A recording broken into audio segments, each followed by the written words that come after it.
ಹಾಸನದ ಮಲೆನಾಡು ಭಾಗದಲ್ಲಿ ಮಳೆ ಅಬ್ಬರಿಸ್ತಾ ಇದೆ. ಸಕಲೇಶಪುರದ ಬೈಪಾಸ್ ರಸ್ತೆಯಲ್ಲಿ ಗುಡ್ಡ ಕುಸಿತ ಆಗಿದೆ. ದೊಡ್ಡ ಬಂಡೆಗಲ್ಲಿನ ಜೊತೆ ಭಾರಿ ಮಣ್ಣು ಕುಸಿದಿದೆ. ಆ ಗುಡ್ಡ ಕುಸಿತದಿಂದಾಗಿ ತಡೆಗೋಡೆಗೆ ಭಾರಿ ಹಾನಿಯಾಗಿದೆ. ಈ ಗುಡ್ಡ ಕುಸಿತ ಸ್ಥಳೀಯರಲ್ಲಿ ಆತಂಕವನ್ನು ಮೂಡಿಸ್ತಾ ಇದೆ. ಮತ್ತಷ್ಟು ಮಣ್ಣು ಕುಸಿದು ಬಿಟ್ರೆ ಮನೆಗಳಿಗೂ ಹಾನಿಯಾಗೋ ಸಾಧ್ಯತೆ ಇದೆ. ಪ್ರತಿನಿಧಿ ಮಂಜುನಾಥ್ ಗ್ರೌಂಡ್ ರಿಪೋರ್ಟ್ ನೀಡಿದ್ದಾರೆ.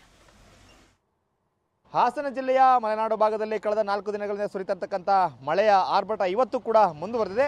ನಿನ್ನೆಗೆ ಹೋಲಿಸಿಕೊಂಡ್ರೆ ಇವತ್ತು ಮಳೆಯ ಪ್ರಮಾಣ ಸ್ವಲ್ಪ ಕಡಿಮೆ ಇದ್ರೂ ಕೂಡ ಮಳೆಯಿಂದಾಗಿ ಆಗ್ತಿರ್ತಕ್ಕಂಥ ಅವಘಡಗಳು ಇವತ್ತು ಕೂಡ ಮುಂದುವರಿತಾ ಇದೆ. ನಾವೀಗ ನೋಡ್ಬೋದು, ನಾವೀಗ ರಾಷ್ಟ್ರೀಯ ಹೆದ್ದಾರಿ 75ರ ಏನು ಸಕಲೇಶಪುರ ಪಟ್ಟಣದ ಸಮೀಪ ಇರತಕ್ಕಂಥ ರಿಂಗ್ ರಸ್ತೆ ಬಳಿ ಇದ್ದೇವೆ.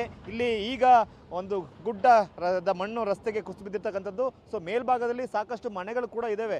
ಈ ರಸ್ತೆಯನ್ನು ಯಾವಾಗ ಈ ರೀತಿ ಕಡ್ದಾಗಿ ನಿರ್ಮಾಣ ಮಾಡಲಾಯಿತು ಆವಾಗಿಂದನೂ ಕೂಡ ಮನೆಯಲ್ಲಿ ವಾಸ ಮಾಡ್ತಕ್ಕಂಥವ್ರು ಆತಂಕದಲ್ಲೇ ಜೀವನ ಮಾಡ್ತಕ್ಕಂಥ ಸ್ಥಿತಿ ನಿರ್ಮಾಣ ಆಗಿದೆ. ನಾವು ಮೇಲೆ ನೋಡ್ತಾ ಇದ್ದೀವಿ, ಅಲ್ಲಿ ಒಂದೆರಡು ಕುಟುಂಬಗಳು ವಾಸ ಇದ್ದಾರೆ. ಮತ್ತೊಂದು ಇನ್ನೊಂದು ಬದಿಯಲ್ಲಿ ಈಗಷ್ಟೇ ದೊಡ್ಡ ಪ್ರಮಾಣದ ಬಂಡೆಕಲ್ಲುಗಳ ಜೊತೆಗೆ ಇದಕ್ಕೆ ರಸ್ತೆಗೆ ಕಟ್ಟಿದ ತಡೆಗೋಡೆಯೂ ಸಹ ಜೊತೆಗೆ ಕುಸಿದು ಬಿದ್ದಿದೆ. ಸೊ ನೋಡ್ತಾ ಇದ್ದೀವಿ, ರಸ್ತೆಯ ಸುರಕ್ಷತೆಗಾಗಿ ಕಟ್ಟಿದಂಥ ತಡೆಗೋಡೆ ಇದು.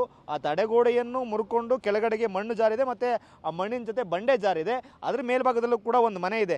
ಆ ಕುಟುಂಬದವರು ಯಾವಾಗ ಇಷ್ಟು ಕಡಿದಾಗಿ ರಸ್ತೆ ನಿರ್ಮಾಣ ಮಾಡಿದ್ರೋ ಆವಾಗಲೇ ಮನೆಯನ್ನು ಖಾಲಿ ಮಾಡಿಕೊಂಡು ಹೋಗಿದ್ದಾರೆ. ಯಾಕೆಂತಂದರೆ ಯಾವಾಗ ಬೇಕಿದ್ರೂ ಕೂಡ ಆ ಮನೆಗೂ ಕೂಡ ಹಾನಿ ಆಗ್ಬೋದು. ಮತ್ತಷ್ಟು ಮಣ್ಣು ಜರುಗಿದ್ರೆ ಆ ಮಣ್ಣಿನ ಜೊತೆ ಮನೆಯೂ ಕೂಡ ಕುಸಿದು ಕೆಳಗಡೆ ಬರ್ಬೋದು ಅಂತಕ್ಕಂಥ ಆತಂಕ ಸಹಜವಾಗಿದೆ. ಹಾಗೆಯೇ ಆ ಕುಟುಂಬ ಮನೆಯನ್ನು ಖಾಲಿ ಮಾಡಿದೆ.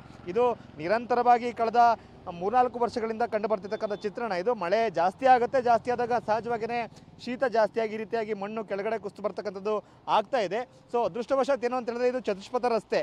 ಒಂದು ಮಾರ್ಗದ ರಸ್ತೆಗೆ ಈ ರೀತಿ ಮಣ್ಣು ಬಿದ್ದರೆ ಮತ್ತೊಂದು ಮಾರ್ಗದಲ್ಲಿ ವಾಹನಗಳು ಓಡಾಡಲಿಕ್ಕೆ ಅವಕಾಶವನ್ನು ಮಾಡಿಕೊಡ್ಲಾಗುತ್ತೆ. ನಾವು ನೋಡ್ತಿದ್ವಿ ಎಷ್ಟು ದೊಡ್ಡ ಪ್ರಮಾಣದ ಮಣ್ಣು ರಸ್ತೆಗೆ ಕುಸಿದು ಬಿದ್ದಿದೆ ಅಂತೇಳಿ. ಇದು ಏನು ಹಾಸನದ ಮೂಲಕ ರಾಜಧಾನಿ ಬೆಂಗಳೂರು ಹಾಗೂ ಬಂದರ್ನಗರಿ ಮಂಗಳೂರಿನ ಸಂಪರ್ಕ ಕಲ್ಪಿಸ್ತಕ್ಕಂಥ ರಾಷ್ಟ್ರೀಯ ಹೆದ್ದಾರಿ ಇದು. ಸೊ ಇದರಲ್ಲಿ ರಾಷ್ಟ್ರೀಯ ಹೆದ್ದಾರಿ 75ರ ಶಿರಾಡಿ ಘಾಟ್ನ ಮಾರ್ಗ ಇದು. ಪ್ರತಿನಿತ್ಯ 20,000ಕ್ಕೂ ಅಧಿಕ ಸಂಖ್ಯೆಯ ವಾಹನಗಳು ಓಡಾಡ್ತವೆ. ಸೊ ಕಾಂಕ್ರೀಟ್ ರಸ್ತೆ ನಿರ್ಮಾಣ ಮಾಡೋ ಸಲುವಾಗಿ ಈ ರೀತಿಯಾಗಿ ಗುಡ್ಡಗಳನ್ನ ಅತ್ಯಂತ ಕಡಿದಾಗಿ ಅಪಾಯಕಾರಿಯಾಗಿ ಕಡಿದು ರಸ್ತೆಯನ್ನು ಮಾಡಿರ್ತಕ್ಕಂಥದ್ದೇ ಇಷ್ಟು ಅನಾಹುತಗಳಿಗೆ ಅವಘಡಗಳಿಗೆ ಕಾರಣ ಆಗ್ತಾ ಇದೆ. ಅದು ಈಗಲೂ ಕೂಡ ಮುಂದುವರಿತಾ ಇದೆ. ಒಂದು ಕಡೆ ಲಕ್ಷಾಂತರ ರೂಪಾಯಿ, ಕೋಟ್ಯಾಂತರ ರೂಪಾಯಿ ಖರ್ಚು ಮಾಡಿ ಈ ರೀತಿಯಾಗಿ ತಡೆಗೋಡೆಯನ್ನು ಕಟ್ಟಿದ್ದಾರೆ.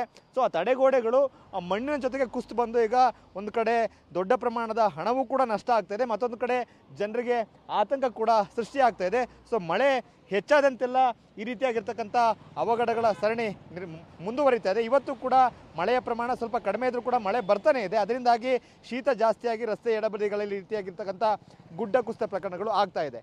ಕ್ಯಾಮ್ರಾಮನ್ ಮಹೇಶ್ ಜೊತೆ ಮಂಜುನಾಥ್, KB, TV9 ಹಾಸನ.